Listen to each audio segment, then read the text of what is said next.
Thanks for joining us as we take a look at music through the Bible. Yesterday we took a look at Genesis. Today we're going to take a look at the other 5 books of Moses, also called the Pentateuch. The 5 books, Penta means 5, so collection of 5 books of Moses. So today, Exodus, Leviticus, Numbers, and Deuteronomy. The first song we see in Exodus is Exodus chapter 15.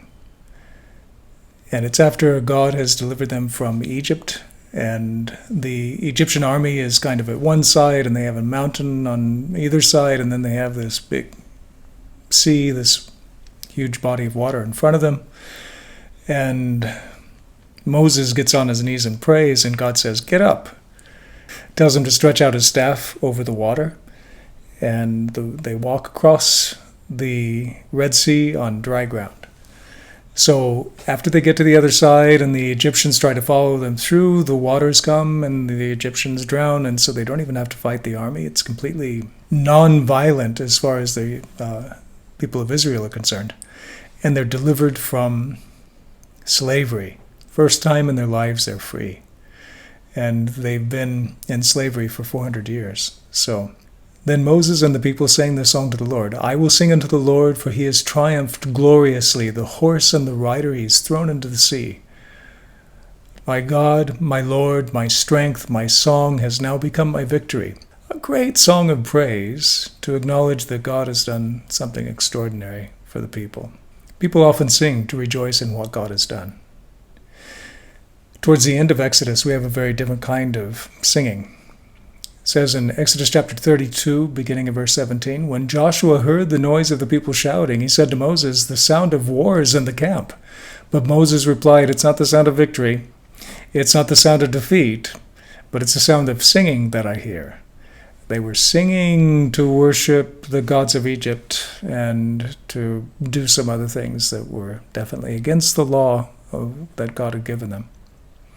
So music can become a form of rebellion against God when it's used to worship false gods. Then after Exodus, we come to Numbers. From there, they continued to Beer, the well where the Lord had said to Moses, "Gather the people together, and I will give them water."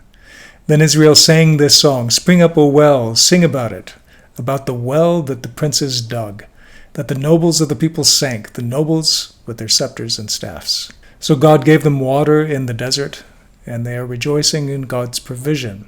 So another really good reason to praise God and really good reason to sing is to be grateful to God for his provision, grateful for what he's done. Towards the end of Deuteronomy, we have a very different kind of song. In fact, this is explicitly stated as a song that is inspired by God, that God gave this song to Moses as a way of teaching the people of Israel, because, when we sing a song, many times when we sing a song, we don't even pay attention to the fact that we've memorized it. We can learn songs without even remembering that we've learned them. And this was a song that would bring judgment against the people of Israel when they turned their backs on God later in subsequent generations. So God said to Moses, "Now write down this song and teach it to the Israelites and have them sing it so that it will be a witness for me against them. When I brought them into the land flowing with milk and honey, the land I promised on oath to their ancestors. And when they eat their fill and thrive, they will turn to other gods and worship them, rejecting me and breaking my covenant. And when many disasters and calamities come on them, this song will testify against them, because it will not be forgotten by their descendants. I know what they are disposed to do. Even before I bring them into the land I promised them on oath." So Moses wrote down this song that day and taught it to the Israelites. So he recited the words of the song from beginning to end in the hearing of the assembly. And this is a portion of that song. "Remember the days of old. Consider the generations long past. Ask your father, and he will tell you. Your elders, and they will explain it to you. When the Most High gave the nations their inheritance, and divided all mankind, he set up boundaries for the people, according to the number of the sons of Israel. For the Lord's portion is his people, Jacob his allotted inheritance." And it goes on. Beautiful song given to help people to remember what God has done and the inheritance that is ours in him. So, we see in Exodus, Leviticus, Deuteronomy, We see that songs are there to rejoice when God brings victory that we could not possibly win on our own, that people praise God when God provides.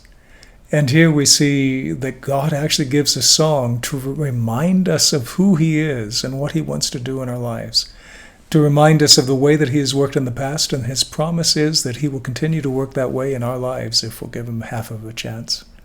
So music can serve these beautiful purposes in our lives, and I think that we all need to open up our hearts to receive God's blessings, His word, even His song for us for today. God bless you.